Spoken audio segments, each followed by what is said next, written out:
안녕하세요. 이번 시간에 이제 통풍에 대해서 한번 설명을 해드리도록 하겠습니다. 통풍은 이제 저희 몸 안에 요산이 쌓여서 통증을 일으키는 질병 중에 하나입니다. 그래서 이제 약물 같은 것도 있는데요. 예를 들면 뭐 이부프로펜이나 아니면 콜키친이나 아니면은 페북수스타트, 프로베네시드, 그리고 알로프리놀 이런 것들이 있고요. 약물 말고도 이제 저희 몸 안에서 뭐 수분을 많이 배출시키는 물을 많이 먹는다거나 아니면은 이제 비타민 C 등을 먹는 것들이 이제 효과가 있습니다. 그래서 이제 비타민 C 같은 경우에는 우리 몸 안에 항산화 작용을 하는데요.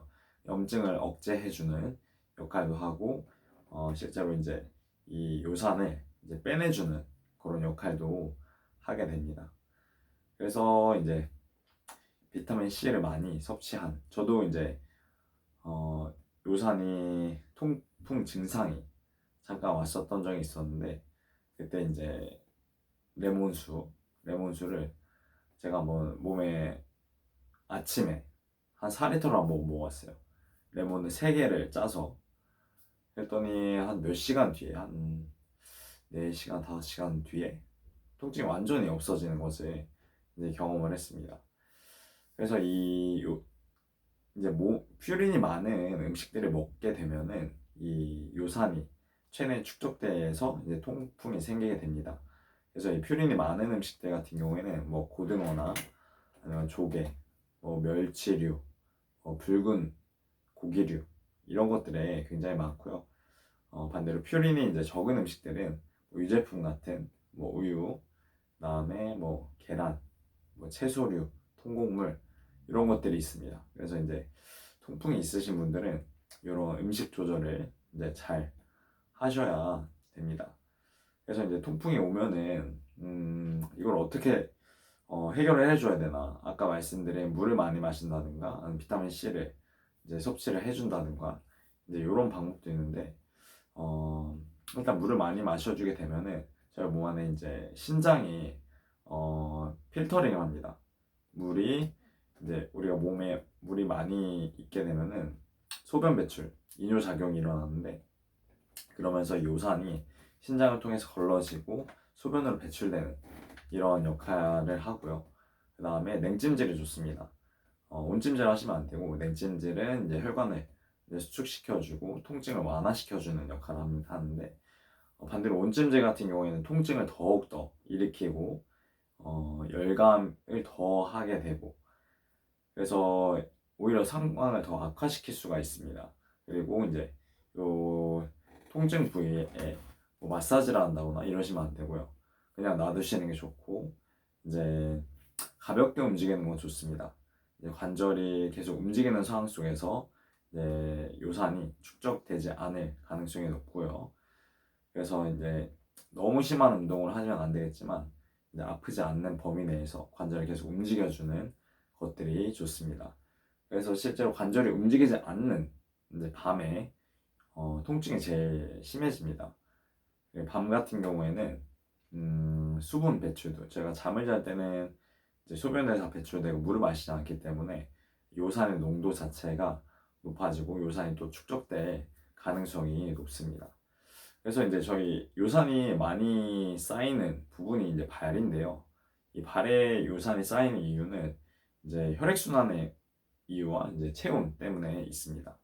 그래서 이걸 심장에서 가장 먼 부분이기 때문에 혈액순환이 되기가 가장 어렵고 가장 차가울 수 있는 부분인데 이제 차가운 환경에서 이 요산이 잘 축적될 가능성이 높습니다. 그리고 혈액순환이 안 될 때 요산의 축적이 될 가능성이 높기 때문에 특히 이제 발가락 쪽에 요 통풍이 오시는 경우들이 굉장히 많습니다. 그리고 이제 겨울철인데요. 겨울철에도 이제 발이 차가워지기 때문에 어, 통풍이 발생할 수 있는 이제 이유가 됩니다. 그래서 이제 이렇게 통풍이 발생이 되게 되면은 정도에 따라서 이제 부기가 생길 수가 있습니다. 그래서 이제 경미하신 분들은 부기가 없을 수도 있고, 근데 이게 심하신 분들은 이게 퉁퉁 부어 오르고 열감이 있고 이런 이제 상황이 발생이 되고 육안으로도 확인할 수 있는 그런 상태가 됩니다. 그래서 발끝에 쌓이기가 제일 쉽고요. 그다음에 발바닥이나 뭐 발목 이런 데도 쌓일 수 있고요. 그다음에 간혹 이제 무릎이나 손가락 쪽에도 요 요산이 이제 쌓이는 경우가 있습니다. 그리고 이제 카페인 섭취인데요. 카페인을 섭취하면은 어떤 연구에서는 요 카페인 커피 같은 커피에 한해서 요게 이제 좀 도움을 줄 수가 있다.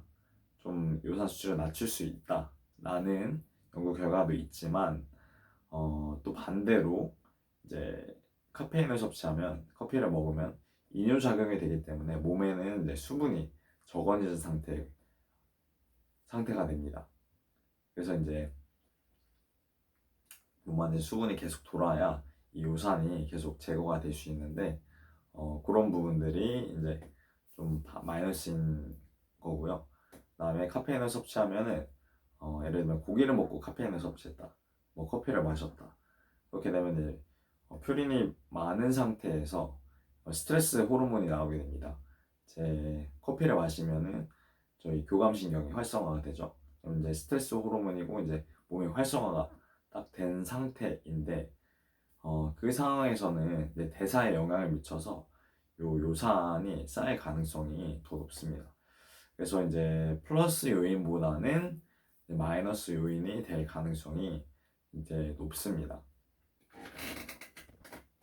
그리고 이제 또 다른 원인인데 요산이 쌓이는 원인들은 이제 과도한 음주 같은 맥주에도 퓨린이 많은데요. 그런 것들 이제 알코올 섭취를 이제 하지 않는 것이 좋고요.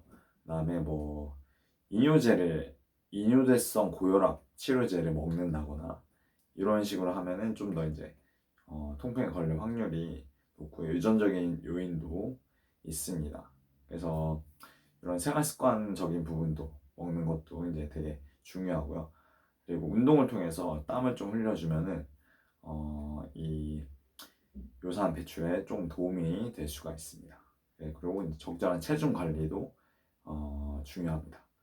그래서 오늘은 요산에 대해서 통풍에 대해서 한번 배워보았습니다.